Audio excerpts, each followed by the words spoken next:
fun. We got some music for you. We got some stories. And hopefully something that we talk about will encourage you in your life. Only God can do that. There's a new wind blowing like I've never known. I'm breathing deeper than I've ever done. And it sure feels good to finally feel the way I do. You see her clapping? Yeah. I wanna love somebody like you. Yeah. I let go of all my only yesterdays. I'm forgiving myself for the mistakes I made. Now there's just one thing, the only thing I wanna do. I wanna love somebody like you. Yeah, I wanna feel the sunshine shining down me and you. And when you put your arms around me, you let me know there's nothing in this world I can't do. I used to run in circles going nowhere fast. I take one step forward and then 2 steps back. I couldn't walk a straight line, even if I wanted to. That's how I get it, y'all. I wanna love somebody like you. Oh, here we go. Come on, everybody, put your hands together. I think not.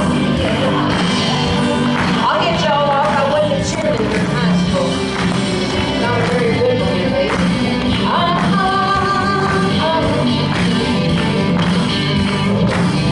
There you go, ma'am, right here. Oh, right there. How are you? Well, been the star. I'm doing good. You doing okay? Awesome. He's got a song in his heart. Sing this with us. He didn't know that. In this world, I can't do. Sometimes it's hard for me to understand, but you're teaching me to be a better who I am. Don't wanna take this life for granted like we used to do. No, no. I wanna love somebody like you. Sing it to the person next to you, if you know him. I wanna love somebody like he's looking at you. He's looking at you.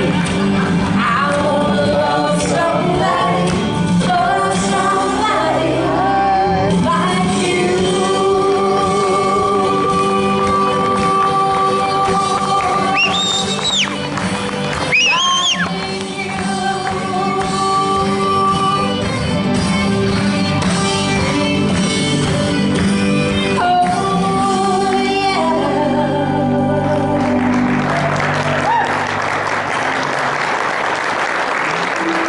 That's what I remember about people from Prescott. They're exuberant and they're clapping and they're hooping and they're hollering. I like that. Come on now. Yeah. Lay down your burdens. I will carry you. I will carry you, my child, my child. Lay down your burdens. I will carry you. I will carry you, my child, my child. 'Cause I can walk on water, all the restless sea. I've done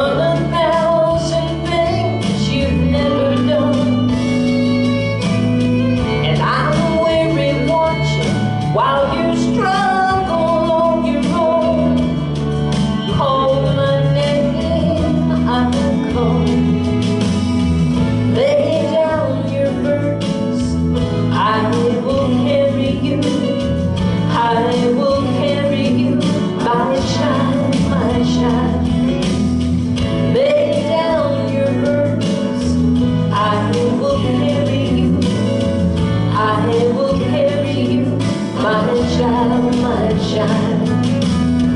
I can vision to the blind, and I can raise the dead. I've seen the darker side of hell, and I return. And I have seen those sleepless nights and count every tear you cry. Some lessons hurt to learn. Sometimes at night when you wake up and you feel so alone, even if your husband or your wife is laying there in the bed with you, you still feel alone. God is always with you. He says, I'll never leave you and I'll never forsake you. You've always got a friend in Him who never turns His back on you. Remember that, would you? Lay down your burdens, I will carry you. I will carry you, my child, my child. Lay down your burdens, I will carry you. I will carry you, my child, my child. I will carry you. I will carry you.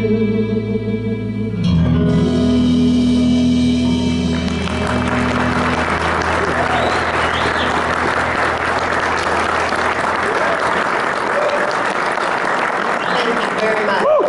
As my mama says, that's as handy as pockets on a shirt, right there. Y'all ever say that? Her mama. Handy as pockets on a shirt. I guess they didn't used to have them, and it's just kind of, and that's as neat as sliced bread. That's as handy, no, not handy.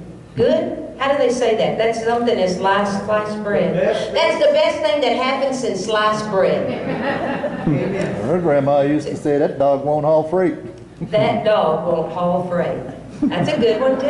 Yeah. Boy, it's good to be with y'all here tonight, and truly you do live in a beautiful part of the country, and we were so looking forward to coming back. When we get home, though, in southeastern Oklahoma, which has rolling hills, not near as tall as these, but nice, and it's got a lot of brush on it, and pine trees and oak, and a lot of rocks, and sometimes you don't even touch ground. It's all rock, just ground, rocks placed, where God blew up everything and then they all landed. And they say Oklahoma is a bunch of plates that are moving, and it was upheavals and stuff. We learned this because we went to Arkansas about a month ago, and they said Arkansas truly has mountains and hills, but Oklahoma are plates and stuff that have been disrupted. And so that, I guess that is the reason why we're having a lot of earthquakes in Oklahoma. Most people say it's the oil field fracking that they do, but who knows? It's just happened. So anyway, all that to say is when we are home, it's hard for us to leave because we love our home. And Mark and I are not spring chickens anymore. We're kind of like fall roosters and old hens, and we're kind of headed for the roost, as you would say. But God He hadn't quit us yet. Amen. He hadn't quit having people say, would you come?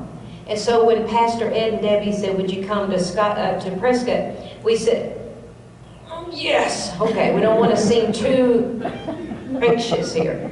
And we did. So we love it here. We also love our home. We love to be home. We've got grandkids there really close. We've got my kids there. But anyway, we'll tell you a little bit more about that in a minute. I was born and raised right where we live. The place that we look out on in the valley there in southeastern Oklahoma is the second place that my daddy bought, and it was full of trees. He was a cattleman, and all he wanted to do was raise grass for his cattle. So you had to get rid of the trees. And so he cleared that land, and he bought land and cattle with the winnings that he had, rodeoing. He was a professional steer roper. He won the national title in 1957, 58, and 61. And so what money he would win, he would bring home and buy land and cattle. Him and Mama went to the same school. On their 50th wedding anniversary, they told us how that every day that they would go down to the auditorium, which was also the gymnasium that had a stage like this. Remember those kind of deals? And the bleachers were on the side, and it was in the school. They would all congregate down in the gymnasium, have the Pledge of Allegiance, the prayer, and then my mama, red-headed, freckle-faced, would get up on the stage and she would either sing it or lead the national anthem. So my mama could sing, but my daddy would tell the story, and he would wait until the juicy parts, and when he would tell the juicy parts, he made sure that mama was out of earshot, because she didn't like him telling how ugly she was when she was a little girl. Well, yeah, she was ugly, but she sure cleaned up good when she was about 16 and got his attention. Yeah. So Daddy, he went to about the 8th grade. Mama graduated when she was 16 because she started school at 4. Wow. The music teacher wanted her in school. Her older sister could sing, and so she knew that Mama could sing, and she wanted her for the school plays. So she talked Grandma into getting Mama into school early. So at the age of 16, she graduated, and we said, "Well, Daddy, when did you get interested in Mama?" And he said, "Well, I already knew who she was, but I happened by her house one day, and she had graduated school, and I'd already dropped out at the 8th grade because I knew how to read road signs enough to get up and down the road. So all I wanted to do was rodeo." And I know y'all got a big rodeo here at Prescott, so you know what I'm talking about. So he said, I was standing there on this knoll, and I was looking around, and all of a sudden there she was. She was up there on a higher knoll, and I looked at her and I thought, could that be Jack? She used to have this red hair, and she used to have freckles, but her hair was auburn, and she found out what powder would do for those freckles. He said she was looking pretty good, and then all of a sudden she could feel that I was staring at her. And she's fixing to go through the gate, and she stopped. And she turned around and looked at me, and she looked at me with those beautiful, beautiful blue eyes, and my heart just melted. And all of us kids went, yes, Mom and Daddy had romance when they first started. When you have 4 kids in 5 years like we did, the romance just goes out the window. You know what I'm talking about? You're just trying to feed the little suckers and put shoes on them. You know, the romance is there no more. He said, you know, all the looks in the world didn't impress me as much as that she was carrying 2 5-gallon slop buckets to the hogs. He said, I figured she'd fit into my business. He went to the Madison Square Gardens. They used to go to Boston. They used to, can you imagine? In the 40s, the kind of rigs that they drove and the kind of trailers that they pulled, the roads that they drove on, oh my gosh. It was awful. And it would take them forever, like to get to Pendleton, Oregon, but they would always go to Boston, in the middle of, and they'd go to the Madison Square Gardens in New York City. He said one time when he was at the Gardens that Gene Autry, for 53 performances, sang, Sioux City, Sioux, Sioux City, Sioux. Your hair is red, your eyes are... And who does that sound like? That red-headed woman down in southeastern Oklahoma. This was when he was 19 years old, and he couldn't wait to get back and propose to her. My daddy passed away a year and a half ago. He was a cowboy to the core. And my mom and daddy, they didn't have a perfect marriage. They weren't rich. They had a lot of land, but they put a lot of work and effort into that land. But now, their 4 kids have something to manage. They've left us a legacy, and they've left us a legacy of hard work and determination. And my mama, most of all, gave us the gift of singing. That's when the real love starts. Great story. My maestro got mixed up on which song.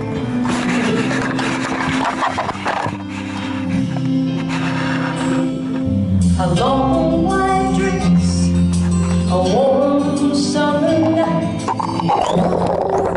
church in the morning, they proclaimed the light that was there in their hearts, but they found out later when the real love starts.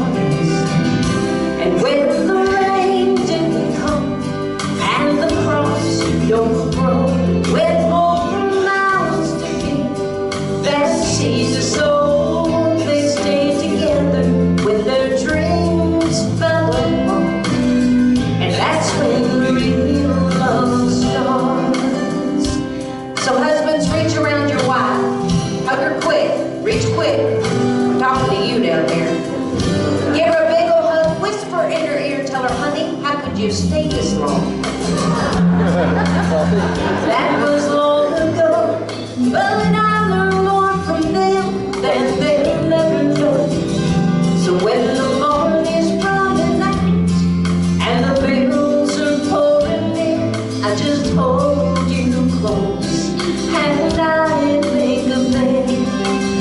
And when the rain didn't come, and the crops don't grow, with more mouths to feed than seeds to sow, they stayed together when their dreams fell apart.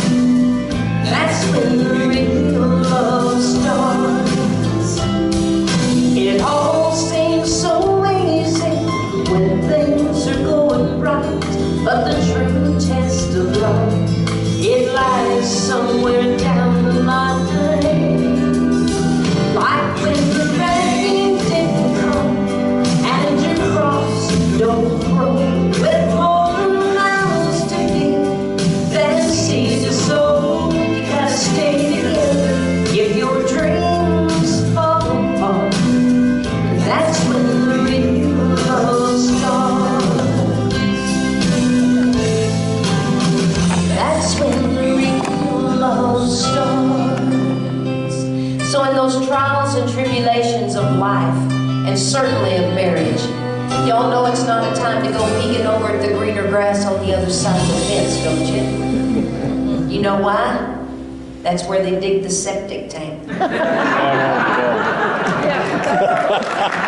right outside the septic tank are lateral lines. Y'all know what I'm talking about? Maybe y'all are on sewer, probably.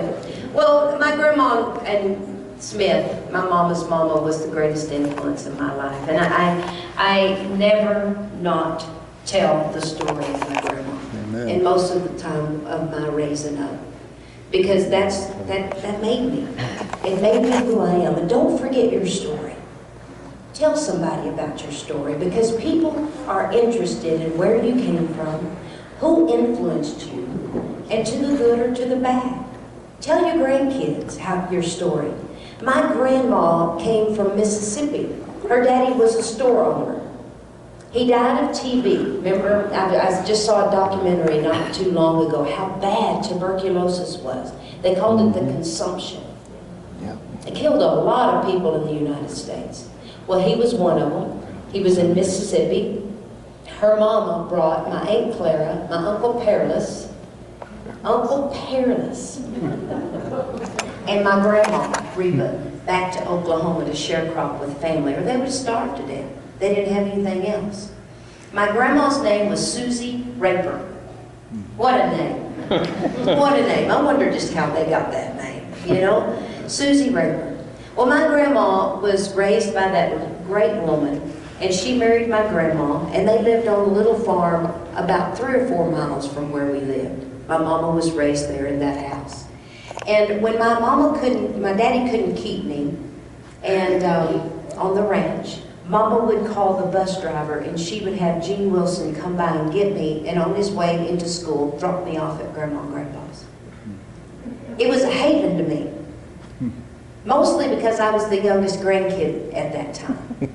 When you got a sister like Reba McENTIRE, who wasn't Reba then, she was just a red-headed, freckle-faced girl that loved to sing and had way too much energy. And if you have a brother like Hank McENTIRE, who was twice as her, rambunctious, energetic. And then you have Alice, who was the head of us 4 kids, and a second mama to every one of us. Because as the secretary of the superintendent, my mama was at the school during the summer. So Alice ramrodded the ranch. She kicked us out of the house most of the time. If you have those kind of kids above you, you need a grandma like I had. You need a grandma that'll fix you hot cocoa.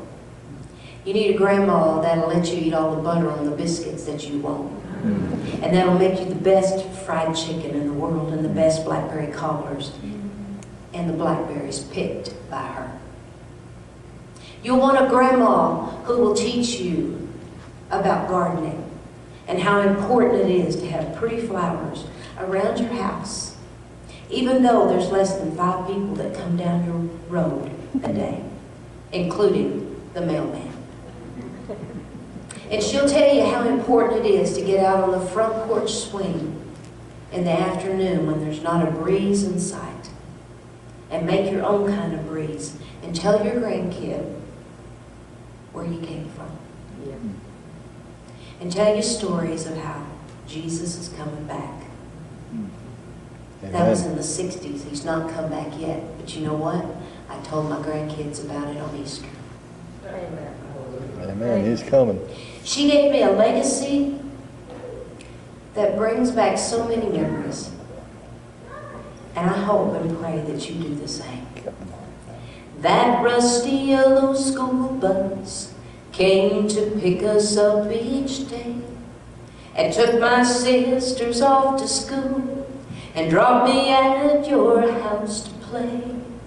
I'd see you waving from the porch down that old dusty drive, and I'd run as fast as I could to your side.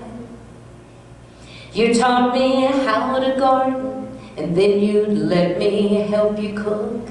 That gentle smile was always there, and on your face that special look. And you tell me about Jesus, how he lived inside of you. You know I never doubted what you said was true. 'Cause I saw him in your eyes, in your love and in your laughter. It was him I recognized. I didn't know it then, but now I realize that I saw him in your eyes. You know, Reba and Brooks and Dunn, they're playing down at Caesars, right? Las Vegas.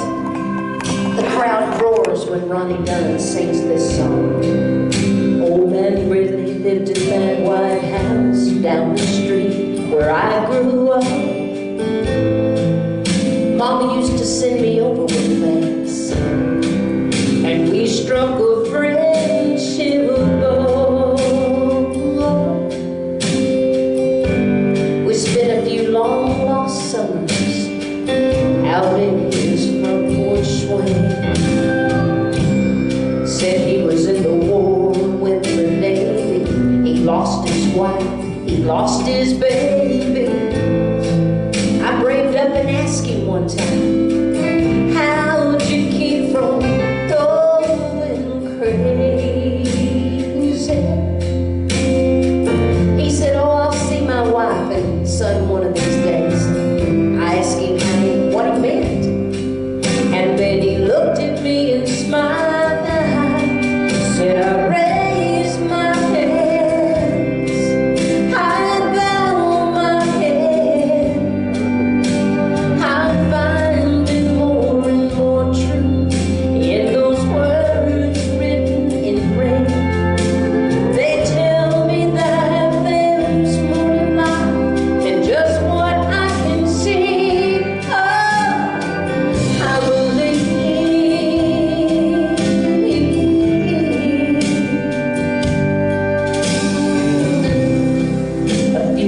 Later I was off at college, talking to my mom on the phone late one night, getting all caught up on the hometown gossip, the ins and outs of small town life. She said, oh, by the way, old man Ridley's died. Later that night I lay there thinking back. I thought about all those long lost summers in that porch swing. And you know what? I didn't know whether to cry or laugh. 'Cause if there was ever anybody that deserved a ticket to the other side, it'd be that sweet old man who looked me in the eye. Said, I raised my hands,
Vegas, Nevada are standing to their feet and applauding him.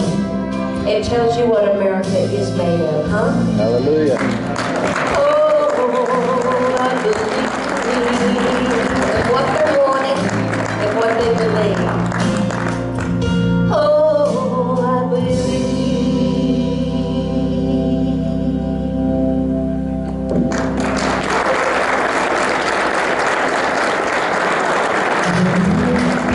Thank you.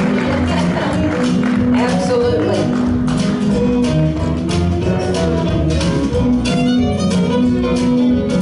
I'm just an old chunk of coal, but I'm gonna be a diamond someday, and I'm gonna grow and blow till I'm blue, pure and perfect. I'm gonna put a smile on everybody's face. I'm gonna kneel and pray every day, lest I should become vain along the way. I'm just an old chunk of coal, but I'm gonna be a diamond someday. So we're either a chunk of coal or a diamond, right? How many of y'all believe you're a chunk of coal? Anybody? You? How many of y'all believe you're a diamond? How many of y'all are a refined chunk of coal? There you go. How many of y'all are feeling the pressure, huh? It's amazing to me that a chunk of coal can become the most beautiful thing, isn't it? But it takes pressure and it takes time. So when you feel the pressures of life, just remember, one of these days you're going to be a diamond. Yeah. I'm going to learn the right words to talk. I'm going to search and find a better way to walk. I'm going to spit and polish my own rough edge instead, till I get rid of every single flaw. I'm going to be the world's best friend. I'm going to go around shaking everybody's hand. Even when it's not election year, I'm just an old chunk of coal, but I'm going to be a diamond someday. Would you stand with me? Would you turn around and meet somebody you haven't ever met before?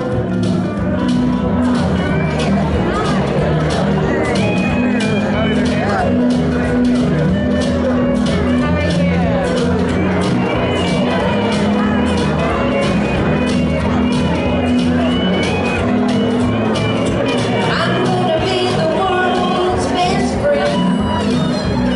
I'm gonna go around shaking everybody's hand. Come on, sing it with me. I'm just an old chunk of coal. I'm gonna be a diamond someday.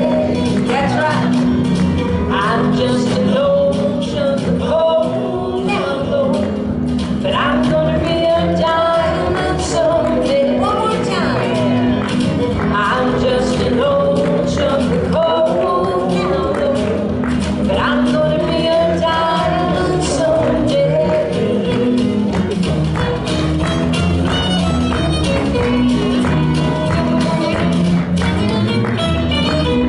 Yep.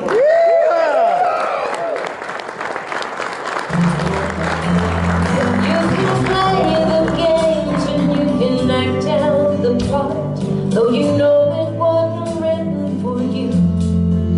So tell me, how can you stand there with your broken heart, ashamed of playing the fool? One thing can lead to another. It doesn't take any sacrifice. Oh, father and mother, sister and brother, if it feels nice, don't think twice. Shower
Her kids were already grown. But I had seen how she treated us grandkids. She played with us, she sang with us, she did all those things. And as I grew up, all I wanted to be was a mom and a wife. I wanted to be a homemaker. I wanted to have my china up in the cabinet. I wanted to have my spoons and knives and forks in the right order. I wanted to be able to cook big meals and 3 meals a day, just fill them full. But when I got married in 1981, I had a rude awakening. Within 3 months, there was abuse in our relationship. So bad that it started with verbal abuse, and then it escalated to physical abuse. And then, if you've never heard of it, there's a thing called spiritual abuse. And the big thing of submission is held over your head, and you don't dare cross that person. I spent 26 years in that relationship, have 3 beautiful grown adult children right now. And a lot of people say, why didn't you get out? We were in ministry, and it was the last thing that I wanted to do is to get a divorce. Last thing. Finally, after 2 separations, I asked God, I said, God,